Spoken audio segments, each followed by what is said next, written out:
Alright, everybody.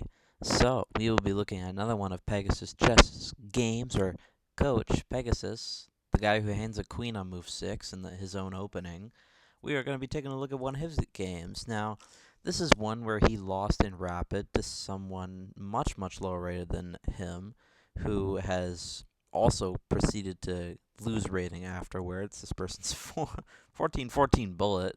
That's pretty crazy. Indian opponent, so you know they're pretty good. Anyways, we have Coach Pegasus having an average semi-pawn loss of 30, and this guy at one of 14 having a 3,000 estimated rating, middle game accuracy at 99. Pegasus having a much, much higher opening accuracy, but in the other two phases, just falling off a cliff and dying, and we will see what happens. Okay, well, we have a King's Indian defense-ish kind of thing versus the Pegasus system.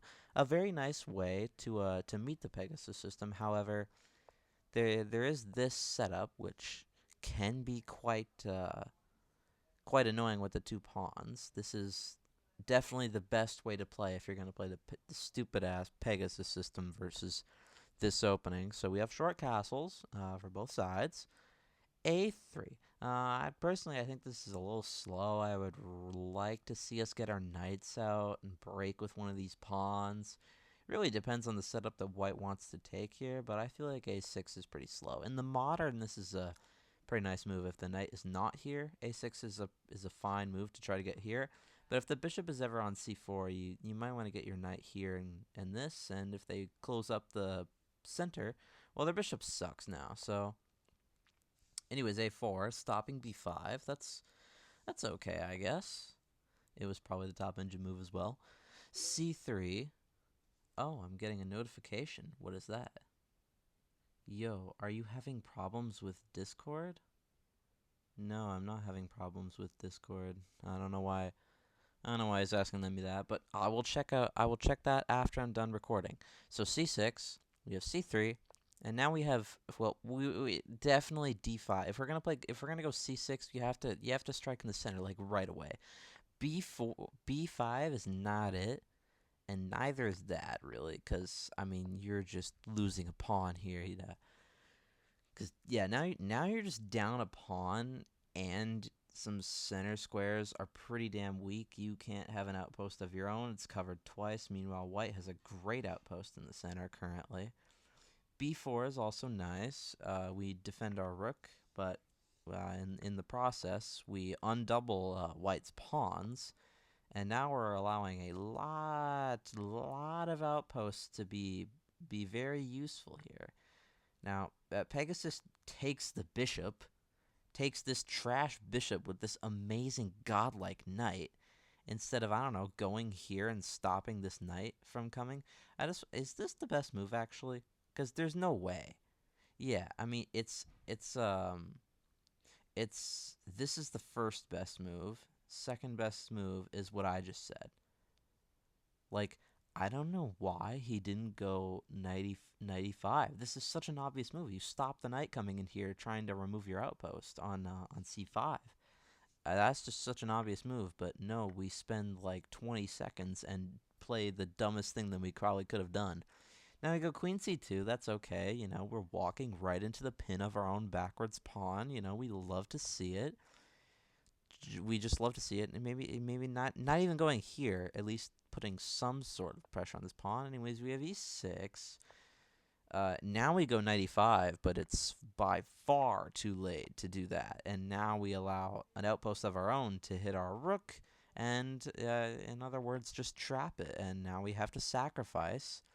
Now, this is a very, very nice trick. You see, this looks like it wins the exchange back, but it doesn't, because there's rook here, because you put your damn queen on c2 and not b3, of which this wouldn't really be as big of a problem. But now the issue is, now you're about to get back ranked or lose a queen. So, for example, if you take this, you lose. You get back rank mated, because your bishop no longer guards the b1 square. For example, let's say this is the position. The bishop is still on the same diagonal. Here, Here, at least you're not getting back rank mated. Now, you're still losing, and you still suck dookie if you do this, but Rook here, very nice trick. Didn't take them long to spot it. We love to see it, and Coach Pegasus, of course, spending like 40 seconds because he's so stupid he couldn't see that kind of sacrifice. Now, to be fair, White is still up a pawn. They're still potentially playing for the win, but the momentum has definitely shifted a lot into Black's favor, who is playing extremely confidently. And I mean, Black is really equalized. I mean, they're still down a pawn, which is the issue. It is slight material disadvantage, but the position is equal because what is White gonna do? It's opposite colored bishops. Black has a nice fortress going on. The only thing they would be really worried about is this pass C pawn. The bishop goes back to F8. That's yeah. This is Coach Pegasus, by the way. Coach Pegasus can't spot when his rook is handing with a minute and a half on the clock. Spent like a long time on this. I suppose he thought that that this was going to happen, of which he would take the opponent's rook.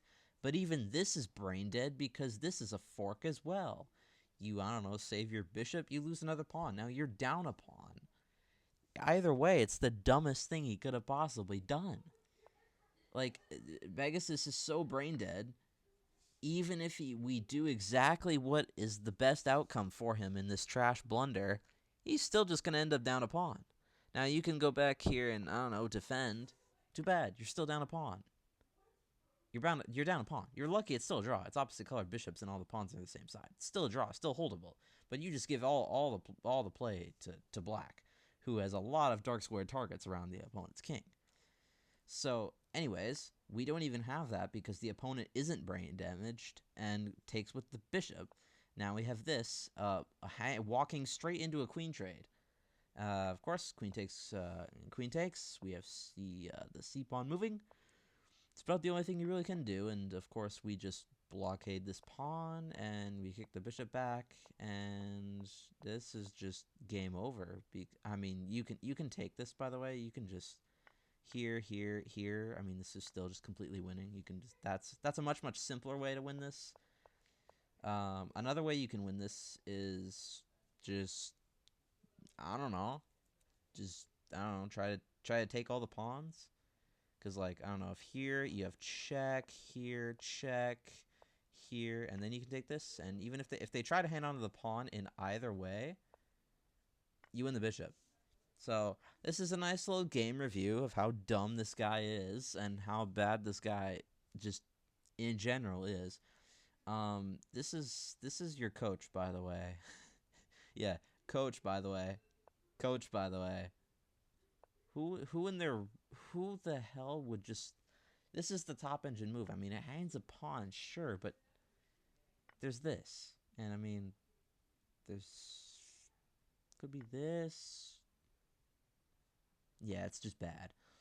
Like, I feel like... Yeah, queen c1, I think, is the best move if that ever happens. And then, like...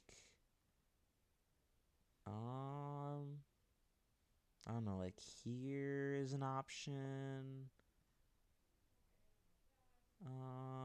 No, that's not. You get...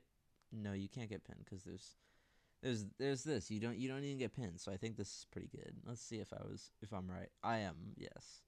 What is the best move? Oh, it is that. Yeah, it is. So, and then they would be like takes, trying to maybe defend the pawn, get the bishop on this long diagonal.